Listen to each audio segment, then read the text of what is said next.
শুধু সরকার পরিবর্তনের জন্য ছাত্র জনতা ২৪-এর গণ অভ্যুত্থানে রক্ত দেয়নি, গণ আকাঙ্ক্ষা পূরণে নতুন প্রজাতন্ত্র বিনির্মাণ ও নতুন সংবিধান প্রণয়নের বিকল্প নেই, এমন মন্তব্য করেছেন জাতীয় নাগরিক পার্টির আহ্বায়ক নাহিদ ইসলাম।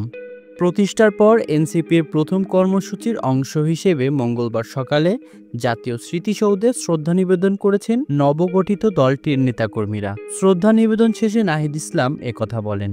এ সময় নাহিদ ইসলাম অভিযোগ করেন, ৭১-এর মহান মুক্তিযুদ্ধের পরেও মানুষ প্রকৃত স্বাধীনতা পায়নি। এ কারণে দ্বিতীয় প্রজাতন্ত্র দরকার। এছাড়া নির্বাচন যাতে বারবার পিছিয়ে না যায়, এজন্যই পুরনো প্রশাসনিক কাঠামো বাতিল করার দাবিও জানান তিনি। নাহিদ ইসলাম বলেন, নতুন প্রজাতন্ত্র গড়ার জন্য গণপরিষদ নির্বাচন এবং নতুন সংবিধান প্রয়োজন। ১৯৭১ সালে মুক্তিযুদ্ধের মধ্য দিয়ে আমরা একটি স্বাধীন রাষ্ট্র পেলেও আমাদের যে সার্বভৌমত্ব, সেই সার্বভৌমত্ব বারবার হুমকির মুখে পড়েছে। আমাদের যে গণতান্ত্রিক প্রতিষ্ঠানসমূহ বারবার ভেঙে পড়েছে। পুরনো সংবিধান এবং পুরনো শাসন কাঠামো রেখে একটি নতুন বাংলাদেশ বিনির্মাণ সম্ভব নয়। কেবলমাত্র সরকার পরিবর্তন করেই আমরা কিন্তু আমাদের জনগণের যেই কল্যাণ সেটি সম্ভব নয়, প্রকৃত গণতন্ত্র বাস্তবায়ন সম্ভব নয়।